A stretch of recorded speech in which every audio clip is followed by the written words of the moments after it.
Hey everybody, and welcome back to Ready Steady Play. Hello! It's Chris and I bringing you another installment of head-to-head two-player games. Yeah, where's my mouse? I'm confused. Where's BGA? We're here in person. This is actually, I guess a bit of a coincidence. We have got this two-player game here to play, and it just so happens that we do like to play two-player head-to-head games together, don't we? We do, very much so, yeah. Yep, especially the ones I'm good at, like Patchwork and Jaipur. This one's more my alley, and well, it's up your alley as well, actually, isn't it? It's, But this is definitely, I think, more in the vein of the stuff that you're good at. Fortunately, I've played more than you, so... Yeah, so it balances out. Yeah, exactly. What we've got here is Legacy's Allure, and this is a board game, or it's not a board game, really. This is, I guess, a chess-like combat game, and that's all I'm really going to say about it, because... I think anything else is actually just kind of misleading. So we'll introduce the game as we play it, but I was commissioned to make a rules video for this, and I wanted to play it as well. So Chris and I are here to play it, and show you guys how the game works in practice.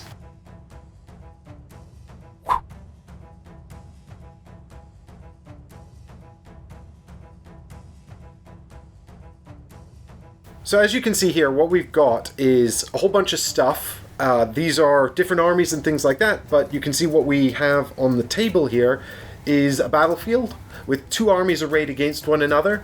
Now in this case we're playing the Gath against Arengard, and Chris is playing the hero Tristan and I'm playing the hero Carthul.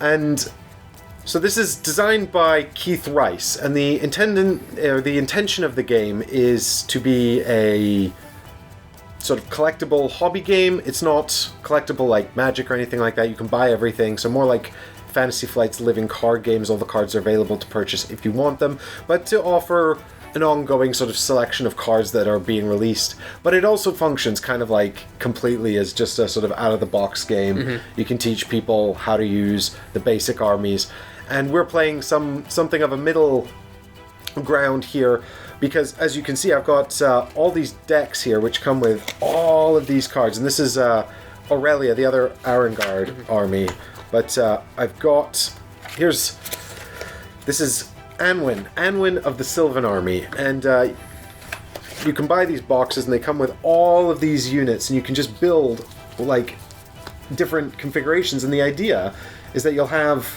160 points worth of cards that you'll bring to a game, and then you and your opponent will draft armies that cost 80 points, and then the other cards will, or 80 points worth of cards will be unused. So there's a whole sort of competitive element to the drafting before you even begin play. Mm-hmm. What we've got here are two recommended 80-point armies in a recommended setup in what's called 80-point Blitz. Mm-hmm. And the purpose of Blitz is just get two armies on the table and start fighting. So these are all the cards that I haven't used in my army, for example. All this stuff I could, if I wanted to, have drafted instead.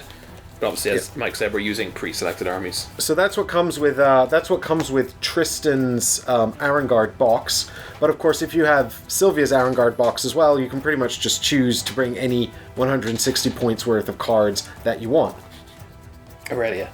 What did I say? Sylvia. I don't think anyone is called Sylvia. I think I've confused Aurelia and the Sylvan. Yeah. There's a lot of different sort of stuff going on in this world. There's a little lore book as well if you want to find out more about... I have the lore book, sorry. You've got the lore book. If you want to find out more about the different races and things like that, if that's what interests you. But the way this plays out on the table here is that once you've got all your army set up, you're going to go head-to-head, and it's a little bit like... I guess like more complex chess. So fundamentally, he moves a piece, I move a piece, we go back and forth, but all the pieces are more complex, and so all of the information is written on the cards. The cards are just kind of references for how the pieces actually work. Mm-hmm. We're going to work out who goes first, and the game lasts 7 rounds, and the player who goes first wants to make sure they have one piece left in the center space at the end of the game. The player who goes second wants to make sure that they don't. But 7 rounds and then the game ends. So they're pretty quick games. And I think in the competitive format, they're like 25 minutes, which is crazy fast. I kind of believe it, in a way, because the first turn, the practice game we played, took a long time, because we've everything to move, right? Yeah. And then they start dying and dying and dying. Yeah, I reckon the first round or two of the game is like 90% of it. Yeah, yeah. I think the first turn alone is 50% of the game, is what I was thinking. Yeah. Sounds about right. at a fundamental level, the game is very simple. Each unit has a set of statistics, which are comprised of an attack and possibly a range, as well as a movement value and a hit point value. So you're going to deal damage based on the left, move an amount in the middle, and you can suffer damage equal to the value on the right. And some units have a range, which means that they can attack over distance. They don't have to be next to someone to hit them. So you can see the archer here has their range next to their damage. Now, a unit can, in a round, a unit can do a single thing and then it becomes exhausted. So for example, if our pikemen move here, they can move 2 spaces. They can move, of course, along any edge of the space, and then they'll become exhausted, which means they can't do anything else this round. So if you are a melee unit, it means you have to be next to someone if you want to initiate an attack with them when you're unexhausted. So if the pikemen started here, they could select any one of these 3 units to attack.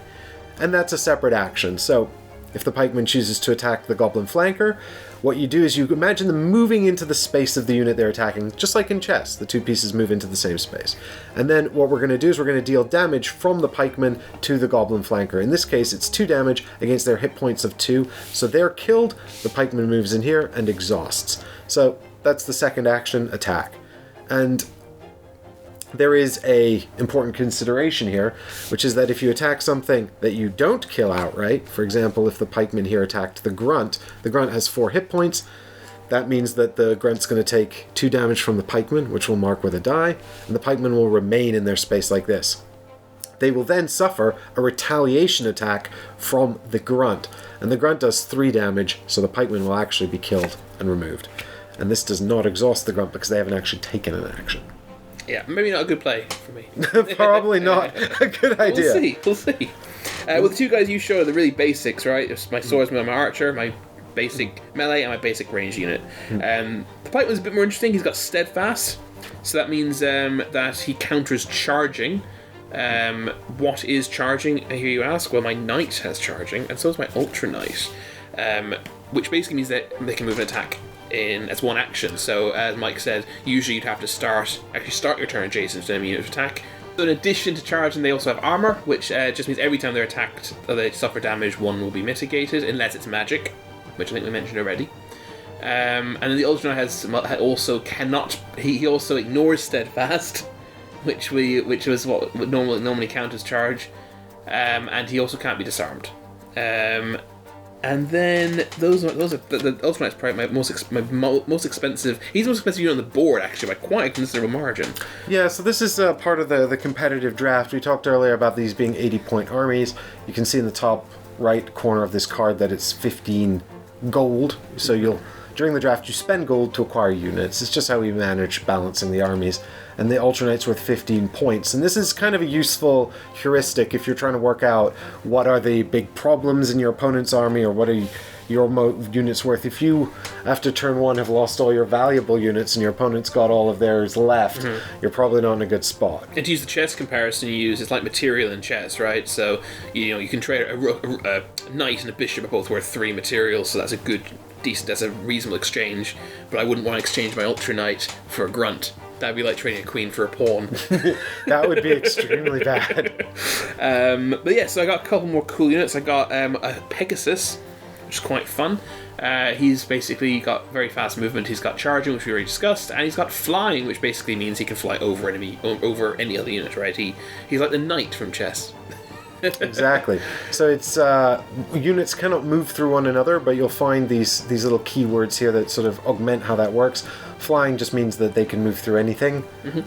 So he can pretty much take off, move 4 spaces, and land wherever he wants, provided it's not an opponent unit. So we have the Tactician, who is the ultimate example of a support character. He doesn't really do anything attacky. He basically can just buff one of my units and give them pathing, which we may have mentioned already, where you can move through your own units. Pathing is the same as flying. They're but only for your own units. No, that's allied pathing. Yes, sorry. Pathing means you can move through any unit, so it's effectively the same as flying. However, they're different keywords, and this may have relevance later. It's not relevant in this game. You can also buff them instead with 1 attack power, with 1 range, or with 1 movement. So he's just basically offering a buff to something. He offers them the buff once per round. It's a range. It says 2 there, and it's combinable, so you can move into it. This ability does not stack. So I can't have multiple buffs. So I don't think I have a little buff anyway. this round. I then have a priest who's also kind of a support character. He can heal my units, or he can also negate a debuff that's afflicted upon me. Although I don't think you have anything that does debuffs, but that's fine. No, burn. Oh, is that a debuff? Oh, that could be good. I'm sure burn is a debuff. I mean, I guess it's more of a dot, a damage over time, but I don't think there's a distinction in this game. And then in addition to him, I have a more attacky kind of magic character. My mage. Attacky. I heard tacky. No, attacky. He can do range 3 magic 2 damage, or he can also exhaust an enemy unit, which is pretty cool. That's pretty good. He can just take away the turn from something, which is great, especially when you've got big boys like cave trolls and minotaurs. So a bit of board control there coming from the Adept Tempest Mage. And then finally we have, of course, Tristan himself. So with the heroes, have we discussed heroes yet? I don't think we have. No. The hero itself is free. That's just everyone has to have a hero. You kind of pick a hero first, really, and then you build an army out of their group, their team of units. Yeah, and then the hero himself you buff up with these cards, which is actually these are the actual cards that were paid for. So the hero is free, and then you buy these cards using your points, and so you've got there's a selection of neutral items. These are items that every hero has access to. Yeah. So the Sunblade that's why it's a grey card. Second one. It's got 2 properties here: imbued and +1 power. So it makes its attacks magical, which is useful if your opponents have armor. I don't, of course. Which I'm just squishy. But it also gives you +1 damage. So instead of dealing 3 with each attack, you'll deal 4, which is pretty solid. It's pretty good. This one here, Divine Favor 3. This is Tristan card specifically. You can see it says in the middle. The cost to take it up is up in the top corner. So you've essentially sacrificed some amount of unit power or whatever during the draft to take this card.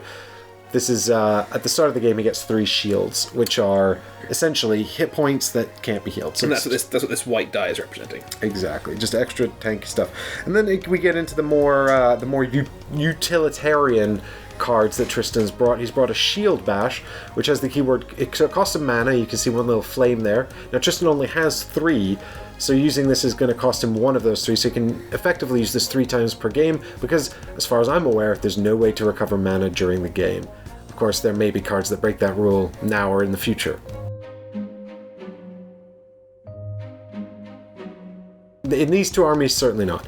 So this is combinable, which means you can combine it with a move action. Combinable just means you can move and do this thing if you want. And the key text there says, exhaust target adjacent enemy and deal 1 physical damage to them. So this is kind of a board control thing. He can just use it to shut down an enemy and he won't take any damage back. So you can take something big and nasty and just make sure it doesn't do anything this turn so you don't have to worry about it. Pretty useful. And he's also got a rest here, which is actually kind of even more interesting because it's combinable. It says target adjacent unit is disarmed this round. And then it says +1 action if not combined. So if you don't combine this with anything else, that means that +1 action essentially means you don't exhaust this unit after your turn, so you can use them again later in the round. It also says only use arrest once per round, so you don't just arrest everybody repeatedly for infinity. Yes, that would seem a bit overpowered because it doesn't cost a mana. It doesn't cost a mana, exactly. And that is my whole army. Well, I've got some units that are a bit similar and some units. But no one cares about your army. Nobody cares. Well, my armies, they do. I'm orcs and demons. It's super cool. It's a super cool army. You do have the dragon. It's a wyvern. I couldn't bring the actual dragon. That's in the other Gath box. Now, you see, I don't know why difference in a wyvern and a dragon. I think that the difference is the folklore of their origin. Okay, so the boys talk about wyverns for a long time, and it turns out they don't actually really know anything about the difference between a wyvern and a dragon. So, here's a summary from the internet. In most languages, cultures, and contexts, no distinction is made between wyverns and dragons. Since the 16th century, in English, Scottish, and Irish heraldry, the key difference has been that a wyvern has 2 legs, whereas a dragon has 4.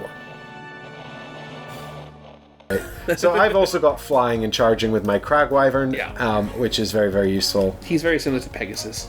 Yeah, he's my version. Slightly better and slightly more expensive. Yep, it's true. Because that's how balance works. The game is balanced. The Cave Troll is my big boy. He doesn't do anything special. He's just got a lot of hit points and does a lot of damage. He's just an absolute beast. Yeah, so he doesn't. He's not even very fast. And he looks like maybe a little homage there to the Lord of the Rings as well. I mean, this art is not coming through. I like the fact he's ripped a tree up to use as a club. That's what it looks like. It does look like that. So we've got him there, and I've got my goblin flankers. These guys are really interesting because they're kind of terrible. But what they do is they've got allied pathing, so they can move through their friends. They've got charging. It says here, the goblin flanker deals 1 less damage to melee units during combat. So a melee unit is anyone that has a melee attack value and no ranged value. So the archer, for example, is not a melee attack unit, nor is this mage here or the priest over there either, because he doesn't have an attack value at all.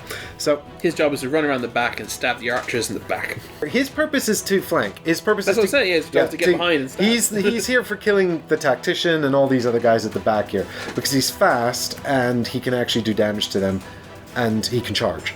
And he's worth less than all of them. So if he kills just one of them, it's a net gain. Yeah. So that's kind of his whole purpose. The Skellion, or the Skorg Hellion here, is really interesting.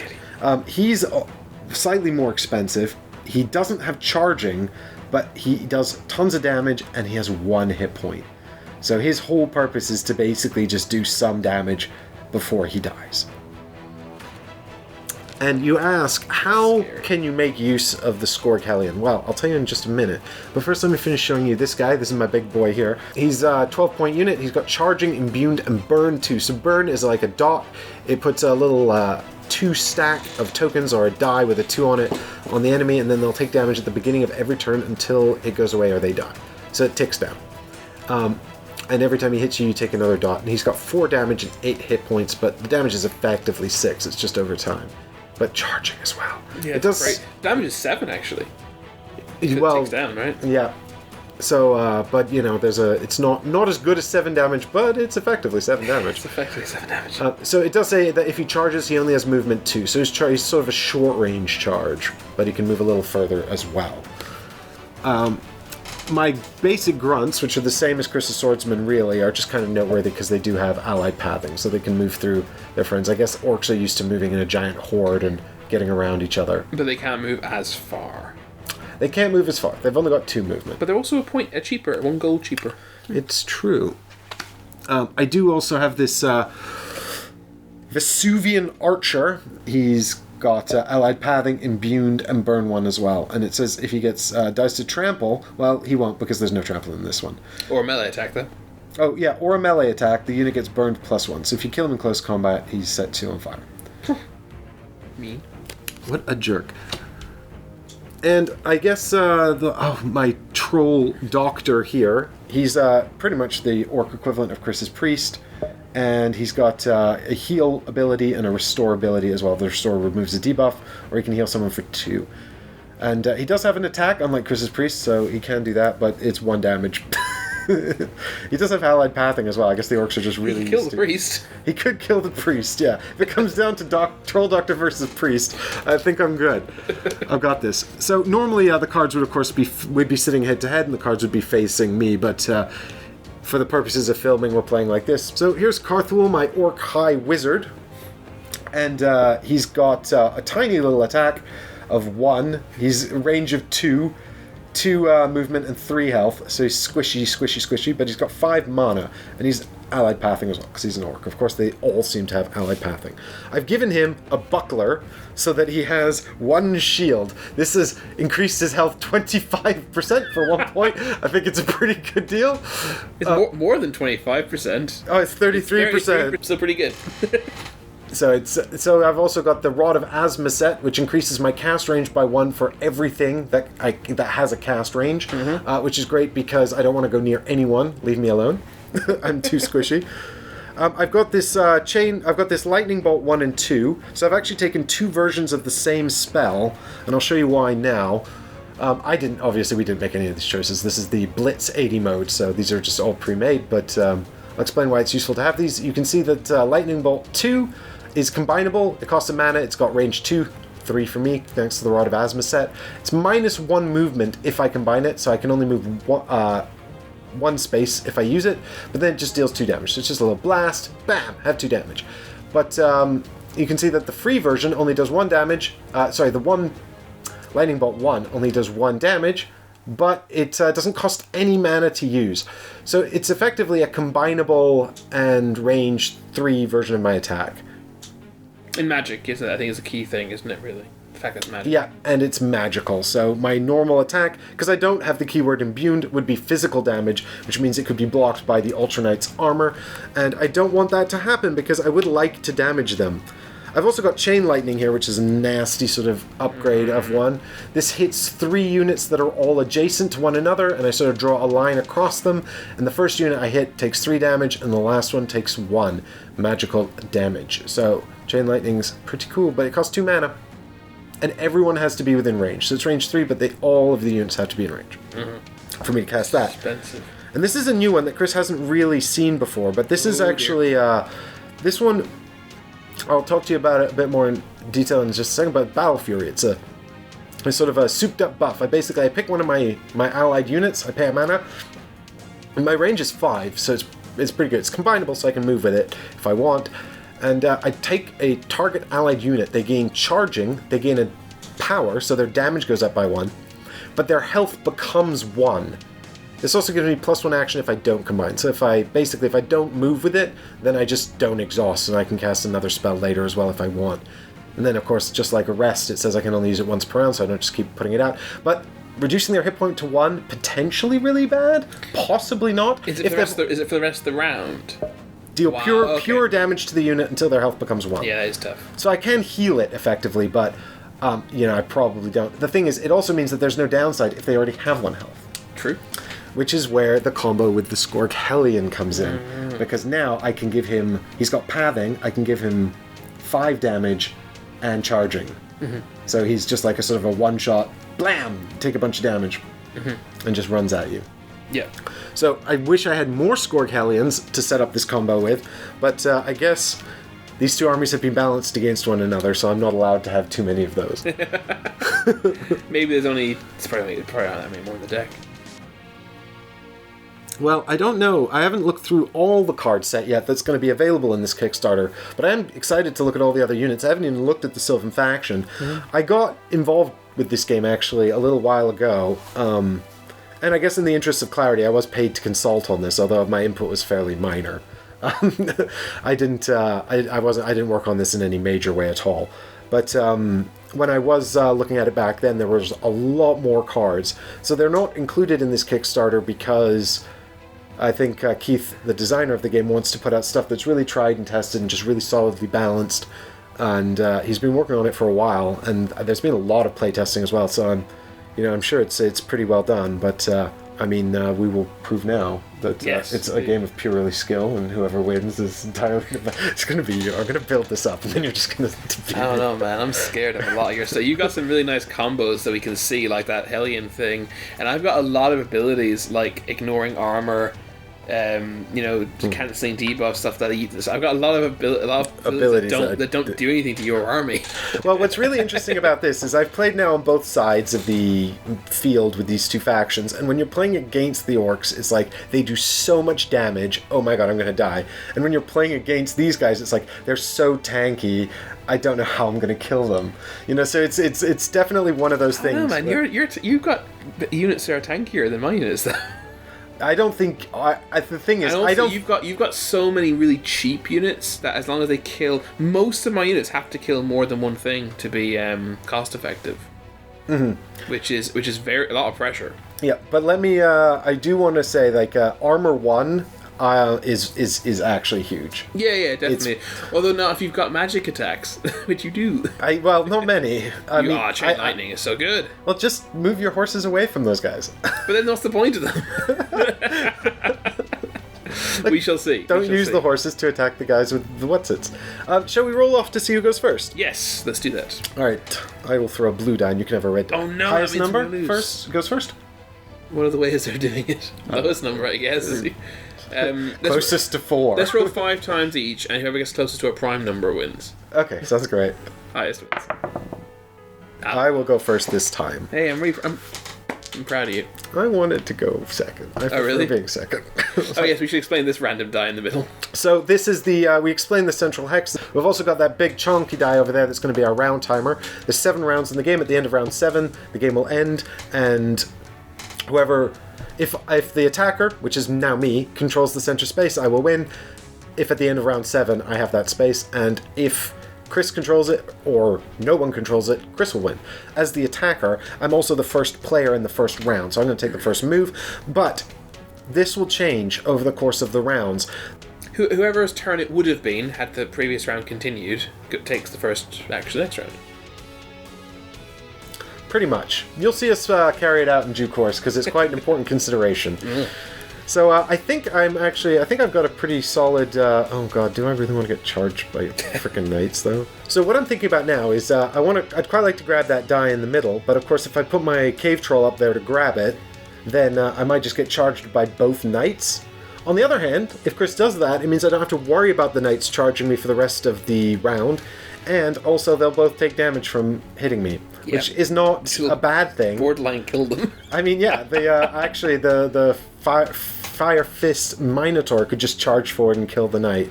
The thing is, the Cave Troll doesn't have charging, so he's not going to hit anyone this round, and if he takes that center space, he's going to get a bonus shield, and I think that's a good thing. So he's just going to come in here, he's going to get 1 shield, and then he's going to exhaust. And now I control the center space, and if the game ended right now, I'd win. I think it's got 9 health now. They've got a Cave Troll with shields. Cave Troll. Oh, God.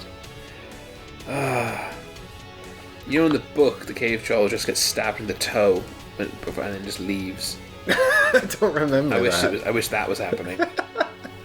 What you need is some hobbits, Chris. The Cave Troll doesn't really take part in the. But it's like, oh, there's a troll. He stab his toe or something through the door, and then they're just he just goes. Well, of all the other races or sort of teams I saw when I looked at this game, they didn't have hobbits, and I'm disappointed. And Keith, I've got ideas for a hobbit army. Reach out. I'm never a huge fan of halfling armies. It's not my thing. I've become a bigger fan of them the older I've gotten. Oh, really? I just think they're so funny. It shouldn't work. It does, like my halfling deck in the Lord of the Rings LCG. Remember, that was good. Vaguely, yeah. We never went back to that, actually. We should go back to that at some point. Who do you have who has charging? Is it just the Fire Fist Minotaur, the Goblin Flankers, and my Wizard but also and the Crag Wyvern, but also the Wizard. My Wizard can give it to one person, basically anyone. Yeah. I think he's currently in range of all units. So actually, maybe moving the Cave Troll up like that was a mistake, because I could have given it charging. But I've done it now. You've done it now, exactly. I didn't. You took your fingers off the card. Yeah, if you want to play chess rules. Well, in chess is the clock, isn't it? I guess. Yeah, well, yeah, it depends. It's fingers on the piece if it's untimed. Yeah. And I do have a chess clock, but we'll save that for the future. I don't think we need to use that on our demonstrative playthrough here. I'm already really upset. Well, when in doubt, just advance with the pikeman. What's the worst that can happen? It's just, do I attack the troll or not? It's that's where we're at. Well, one of the interesting... If I invest, I could definitely kill him this turn without him ever achieving anything other than taking up all these actions. But then I'm exposing myself so much. But how much do I value that cave troll not being around? A lot, but this is the thing. He's gonna hit me every time I don't kill him. So I mean, I could kill him. But if you could just hit him with the archers and the yeah, I know. That's what I'm thinking about. I could just start softening up the archers in range. He could just do a nice little chip away of 2 damage. I mean, that's valuable. Can I just point out here that I moved the tactician earlier to show it to the camera, and I've put it back in the wrong spot. It should be in C1, but it's in B1. You know, it's amazing how many of these micro errors I pick up during editing that nobody notices at the time. I'm now fully convinced after years and years and years of editing gameplay videos that nobody in the history of humankind has ever played a board game 100% correctly all the way through. We just make all these micro errors and never notice. Anyway, I don't think it'll actually affect gameplay at all. I just thought I'd mention it. Thanks for watching. God, this is deeply upsetting. Because it's just oh my goodness. Because like Pegasus could fly forward and whack him, but then he's dead. Cave Troll's just like tree to the face of the Pegasus. I think I don't. We're gonna try not to deliberate for hours and hours about every move. So I think in the interest of the fact that I have found a move which does not strike me instantly as a disaster, so I'm going to shoot that Cave Troll with this archer. So he takes 2 damage. He takes 2 damage, so it removes that 1 and adds 1 to him. There we go. So it's back to you. Okay, great. We've got a move and we've got an attack already. This is pretty excellent. As you can see, the Cave Troll has not retaliated against the archer because, of course, that doesn't work if it's ranged. I've already thought of something I would rather have done. It's too late. I think we're pretty much setting a precedent there for no take backsies in this. We're just going for it. We've already got 2 suboptimal plays. And I always say, mistakes are the most entertaining part of these things. Yeah. I always say that. I forgot this camera was here. Hello. Yeah, I've been forgetting to use my Chris cam. Okay, so let's have a think here. Whoa! Hey, everybody! Whoa! Look at this! Through the magic of the internet, me and Chris have come to you, live from the future. It's not live. I don't know why I said that. It's closer to live than the rest of the video. Yeah. So we probably played this game a good 2 or 3 weeks ago now, right?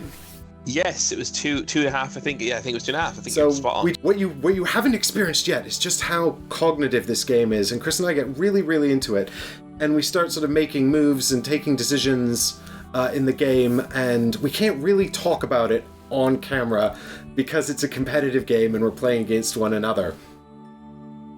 So what we can do is appear to you here and now and talk through a bit more of the thought process, and share with one another what we were thinking at the time as well. The best we can remember. Yeah, exactly right. So we've just come in here right at the start to talk maybe a bit about what we're thinking about our opening plans. Although I gotta say, I didn't have a whole lot of a plan going into this. Clearly, I thought this is a good opening move here with the Cave Troll capturing that shield. We had a practice game. So I kind of some of my bigger units, like my knight, I'd kind of thrown away a bit too early. So I just decided I wanted to, as a defender particularly, I wanted to kind of hang back a little bit. I knew that there was kind of a little bit of an onus on you as the attacker to kind of make the first moves, as indeed you do start doing.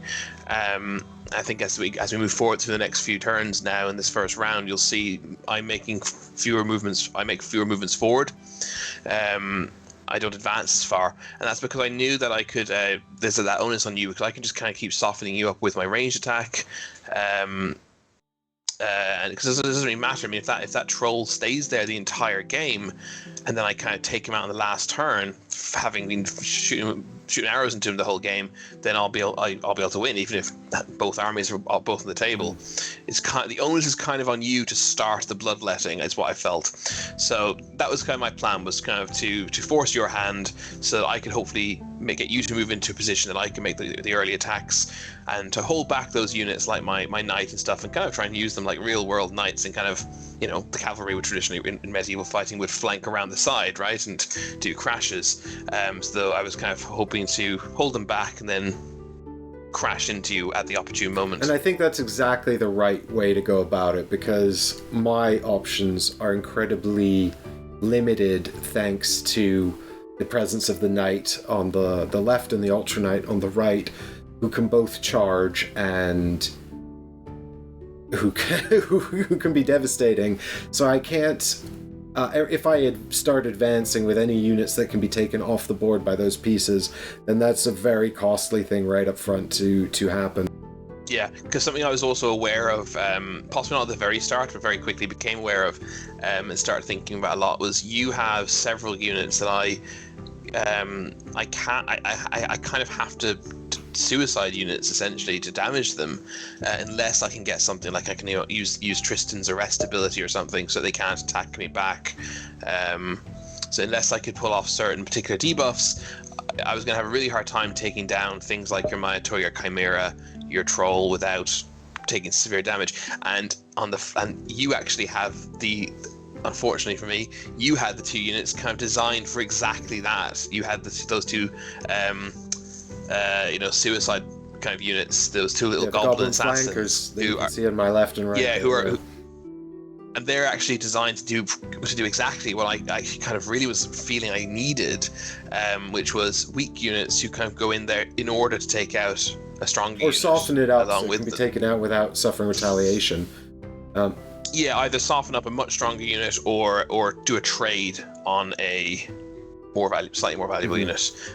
So that was I think you'll see that throughout this. I think that my biggest wall that I come up against is how do I take out these big units without just chucking valuable units myself at them, and I end up really kind of struggling with a couple of points or material trades decisions. And I think I sort of got into it, certainly with the Ultra Knight, a similar situation, because he deals 5 damage, and he's got a lot of 7 hit points and armor 1, which reduces all of the incoming damage. So I've really got to work to try and hit him with my characters with Imbued, which I think are the Minotaur and the Vesuvian Archer. They weren't all... you did a good job of keeping him out of their sort of threat range, and... So it's sort of like these are the kinds of problems we're looking to solve, certainly during this first round as we play it out. So we'll let the game go on for a bit, and we'll probably pop back in the future for a bit more commentary. Hope you're enjoying the video, guys. Actually, start getting other units ready to just silently drop onto the board without you noticing. We have a Grand Wizard in there. What? That Grand Wizard also costs 15. Sorry, I shouldn't be doing this. Sorry. That's for later. I was like, well, how good is he, I wonder? So you moved your Grunt, you activated your Grunt moving 2 spaces forward? Yep. Grunt just moving up. Moving up in the world, like Grunts do. Oh, now I have to make decisions. Oh no. I don't like this. I need to murder your guys, surely. Surely that's the answer. That seems like the most logical use of my time. You didn't take all that long, so I can't take all that long either. It's so stressful. It's a highly competitive game, and I feel like I'm already losing, even though technically I'm winning if you really want to think about it, but I don't know. Only in terms of the numbers. I have to play aggressively because I'm Orcs, and I'm red. Yeah. And also I'm the attacker, but... I'd have to be aggressive even if I wasn't, because I'm Orcs and I'm red. I also have some demons. Well, I have a demon. Yeah, get me more Skorg demons, please. Oh, it's really frustrating that you gave that guy an extra health. Look at these little guys. And they come and get you. I'm going to move really fast and mess you up. Do I really want to do that so early? Show my hand, as it were. You could... use a second take. Pick the take you like. He thinks you're stalling. No, well, the thing is, when I stall by talking rubbish like this, I'm not thinking. So it's completely worthless. I'm just wasting my time. I'm wasting your time. I'm wasting your time. You know, and what's more, I'm wasting even more by explaining how I'm wasting it. I'm now trying to think while I'm talking, which is really hard to do. Yeah, I think the other way. This is is that Calvin and Hobbes, where he says, "I wonder why we think faster than we talk." Oh, it's so we can think twice. I have just thought of another comparison to chess, which is you see the move you're going to end up doing immediately, and then spend all your thinking time justifying it to yourself. Yeah. Oh yeah, so we wasted enough time. I'm just going to do it because otherwise we will stay here forever. He's going to the mage, my adept Tempest mage, is going to use a mana, so it drops down to 3, and he's going to exhaust to use lightning strike, which is range 3, deal 2 damage. So 1, 2, 3. He's doing 2 damage to the troll, so that's going to bring him to 3. Well, that's a heckin' outrage. I think. That's very unkind. Now your Ultra Knight can just charge me and kill me. Ha! Figure that out, eh? That's a bummer, so I guess I'll have no choice but to activate my Troll Doctor to heal the cave troll. We should just undo both of those, because that was so boring. That was the worst thing either of us have ever done. I hate us both. Listen, this is what happens when two wizards, one of damage and one of healing, get locked into a eternal struggle over a cave troll. Realistically, this will go on until one of us runs out of mana. Yeah, pretty much. And that's why there's finite mana. So I could just use the archer to redo that 2 damage. Well, no, you can't because he's exhausted. What did I use him for already? He shot me with him already. Oh, I've already done that.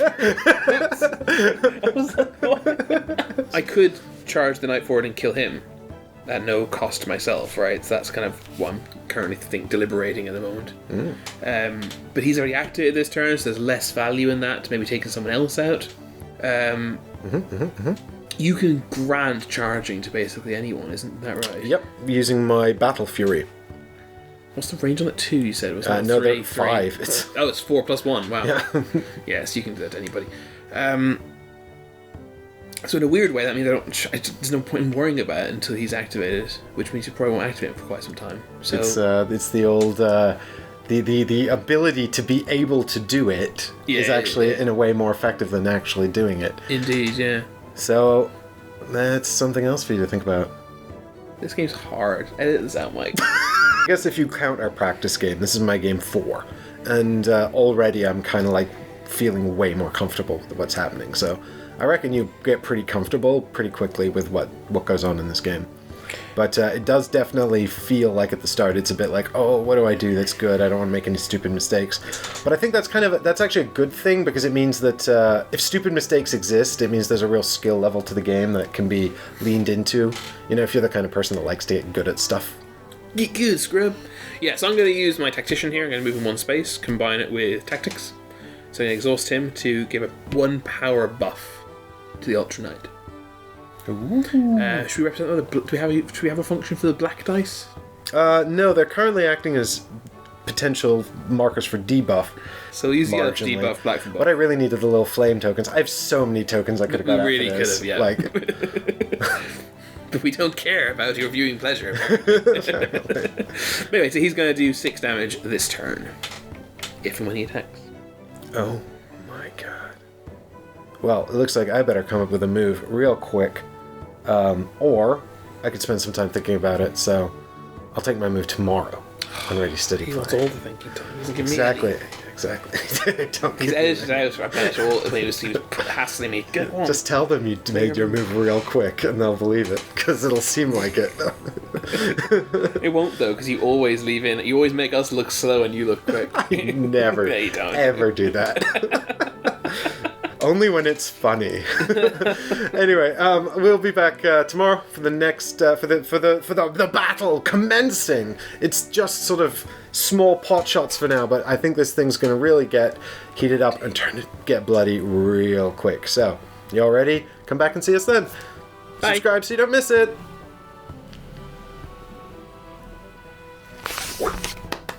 I was thinking of that too. I love how this has become a thing.